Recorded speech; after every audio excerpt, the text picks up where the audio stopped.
What is going on, everybody? What is going on, everybody? My name is JeffLightsyJr. here with the Black Boss Channel and Victor Formation. Thank you guys for tuning in.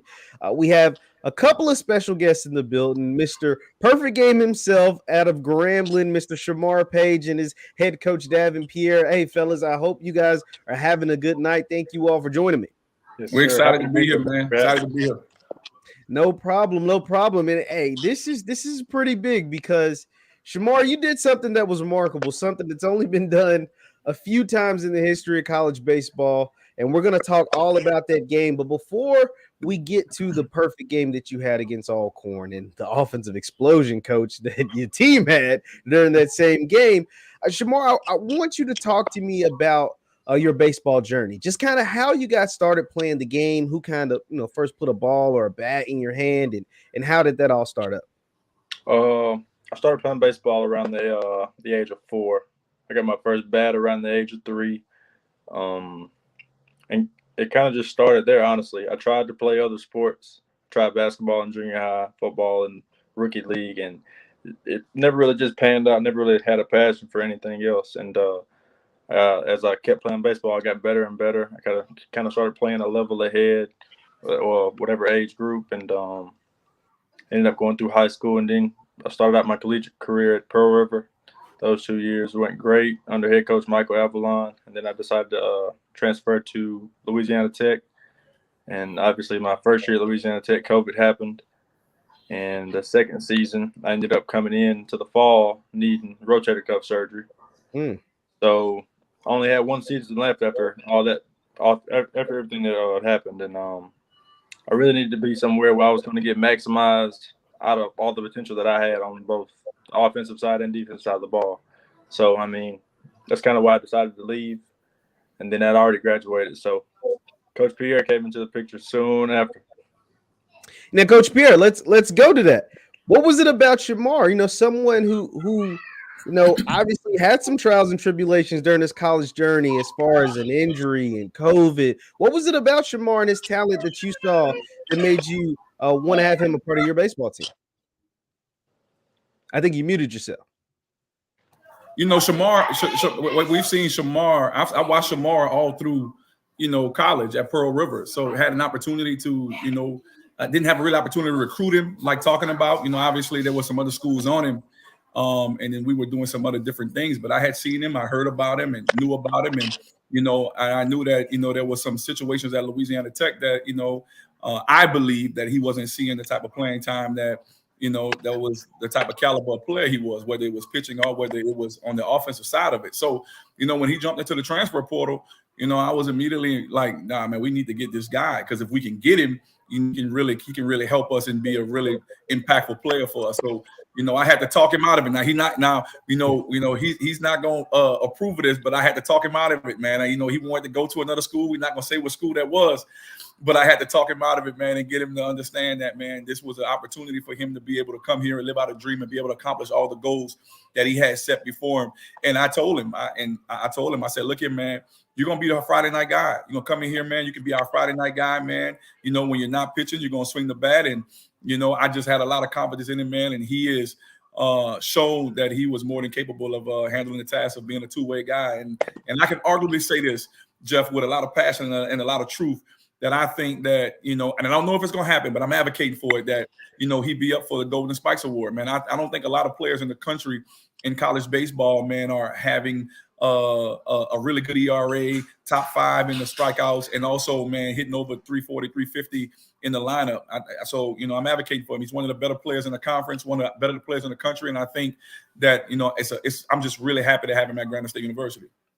Absolutely. It's high praise from your coach Shemar, and but hey, it's deservedly so. When you're doing the things that you've been able to do and accomplish this season on the diamond and out there on the field and with the bat, it's worthy of that. Now, Shemar, I want to ask you, when it came to choosing, you talked about some of the reasons why you chose Grambling. Just what has your experience been like at Grambling, both on the field and as a part of the HBCU culture?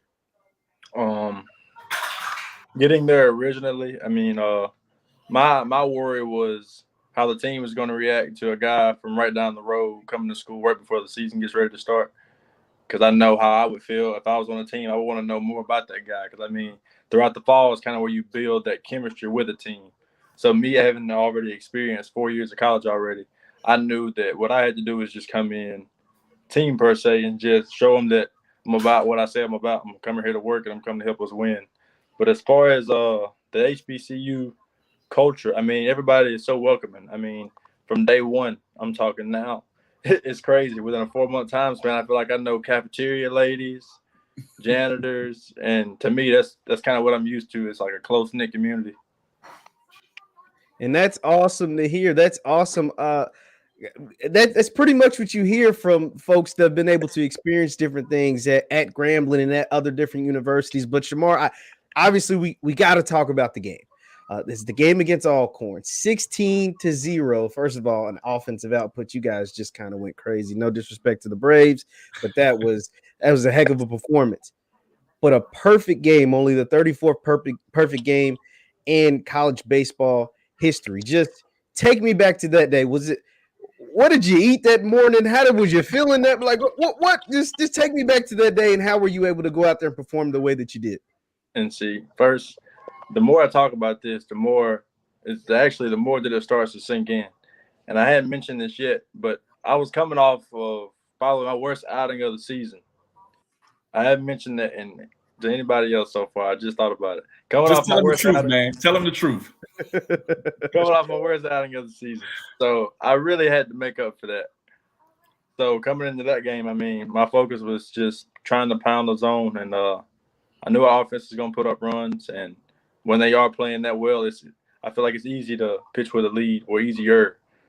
And they made every play possible. I mean, at that point, I didn't really know what was going on until about the 5th inning of the game or so. I think I got down on the batter, 3-1. And I took a peek at the scoreboard, and I saw this 0 in the hit column, and that's kind of when I was like, all right, I guess we're doing it. Now, Coach, from a coach's perspective, what was going on through your mind as you see, your pitcher going out there and having the game of his life? Were you keeping track that he had a perfect game up until that point? I didn't know about the perfect game probably about the 6th, and only because you look at the scoreboard. Everybody knows that the no-hitter is. We know the no-hitter is up.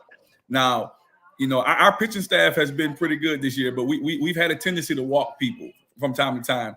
So I'm looking at my pitching coach and I'm asking him. I'm saying, how many guys has Shemar walked? And he looks at me and he says, "Man, I'm gonna tell you after the game."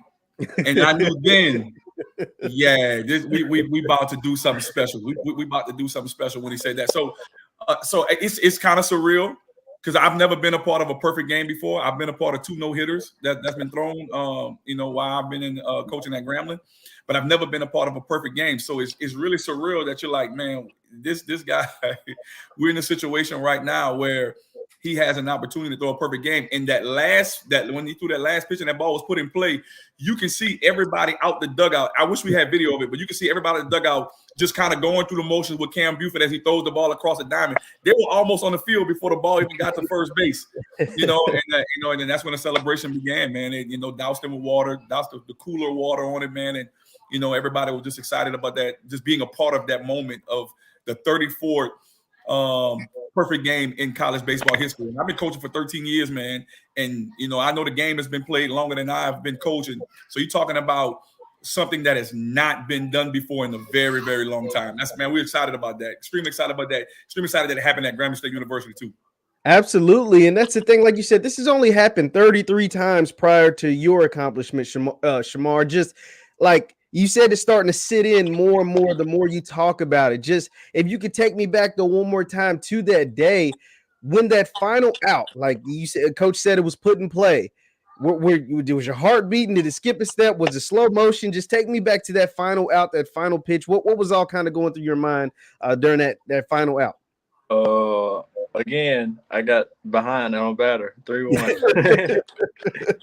And I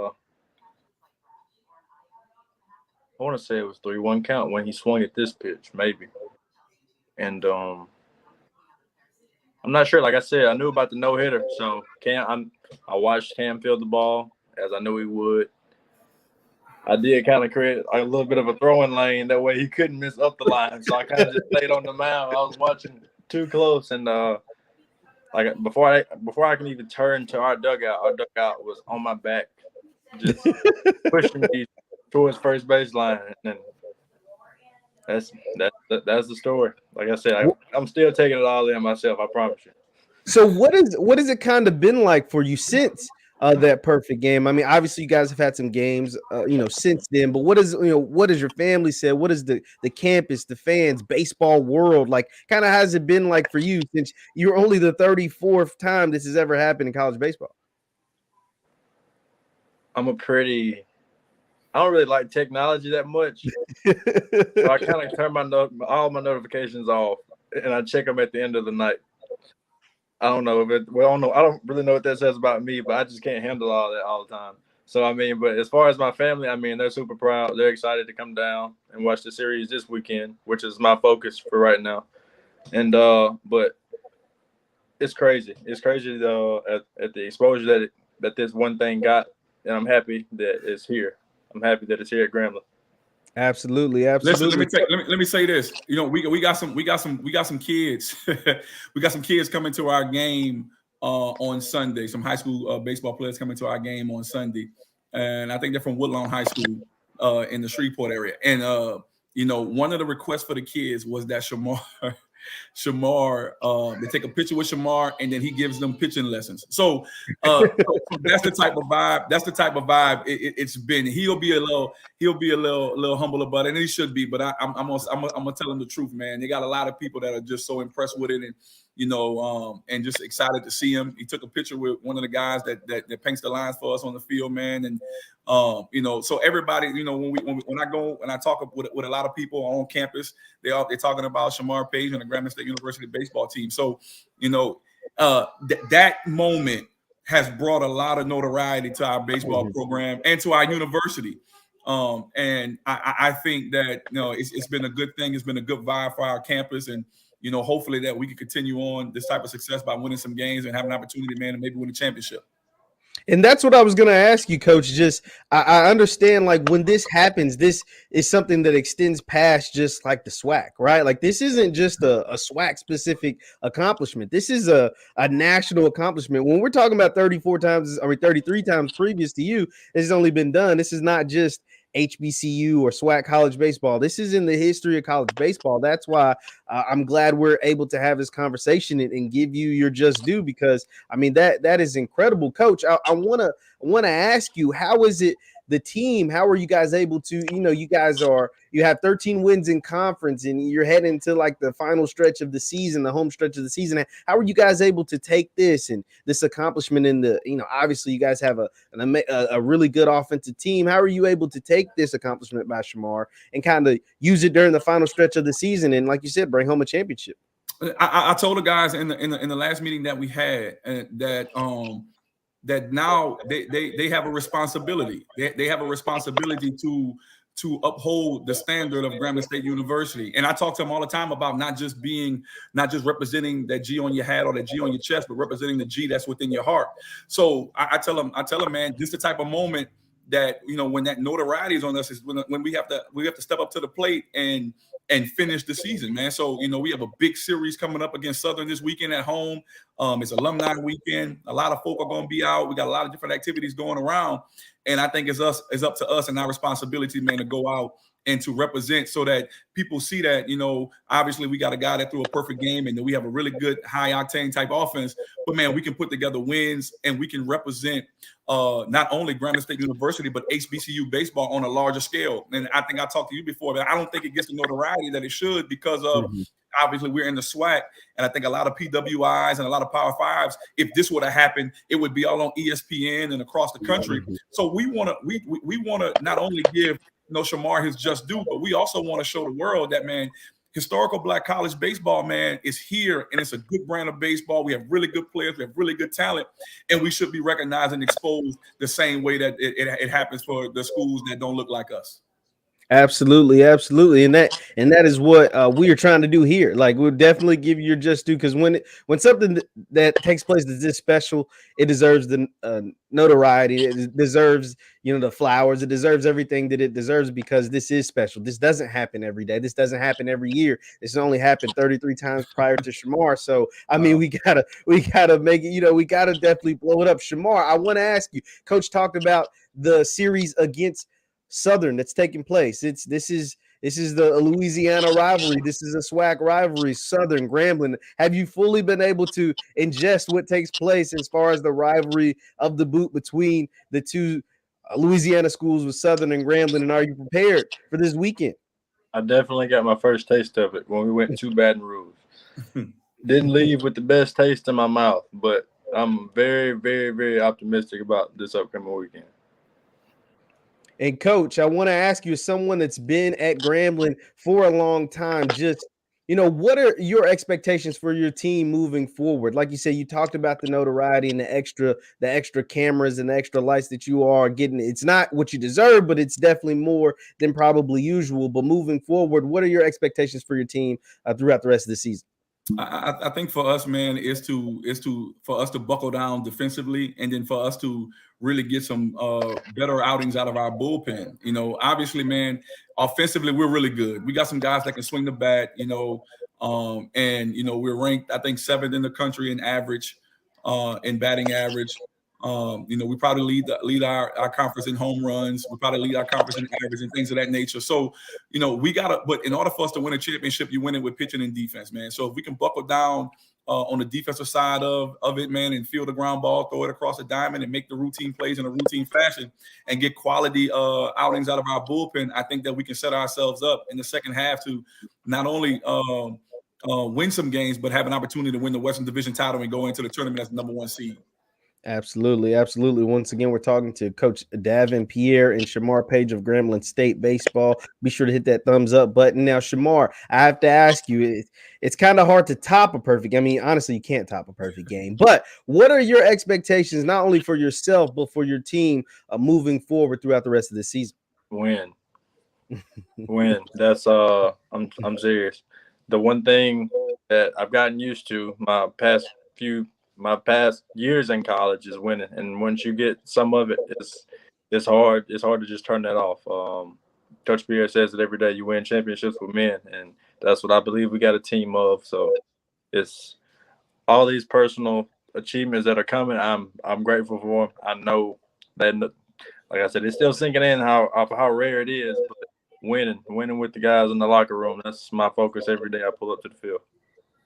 Now, Shemar, I have to ask you, when you do something like this, it's pretty special, but take me back one more time to your youth. When did you realize that, hey, I'm actually pretty good? Around what age or what grade or what level did you realize that I do pretty good at this baseball thing? When it really set in that I would play collegiately was probably I'll probably say my junior year of high school. Junior year. I started getting a lot of texts from junior colleges in Mississippi. And once I decided I knew I was going to go JUCO, it kind of just spread out around Mississippi, honestly. And from there, I knew I was going in for 2 years at least, because I wanted to graduate there. And I knew I would further somewhere else. So it's a wild ride we've been on so far.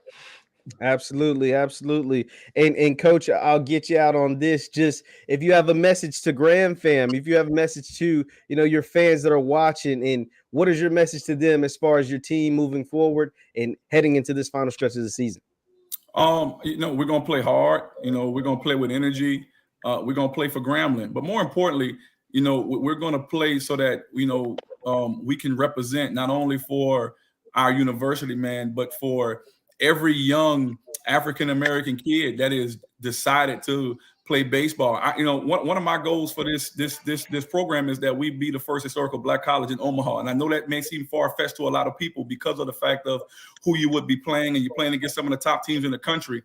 But I believe, with this movement and of our kids finally deciding that, man, I can go to an HBCU, I really believe that that's going to trickle down to the baseball side of it, man, and we'll be able to get those kids that are those big time athletes that want to go to a Power 5, but they decide they want to come to a Grambling State University. And I believe that when they watch us play, they see how energetic we are. They see how much fun we having on the baseball diamond. They see people like Shemar Page that has made the transition from a PWI to an HBCU, and you see the type of success that he's had. We've had a lot of guys that have the opportunity to get drafted at Grambling State University, and we have a few now. But we just want to show the world that, man, HBCU baseball is something to be reckoned with, and you can accomplish all your goals and dreams there, along with getting the education. And this is the last thing I'll say, Jeff.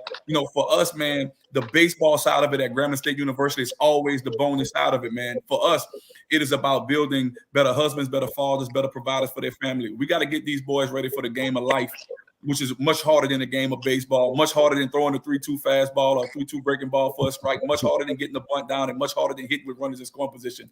My job as the leader of this program is to make sure that all these guys are ready for the greatest game of them all, which is the game of life. So that's what we want to teach these guys.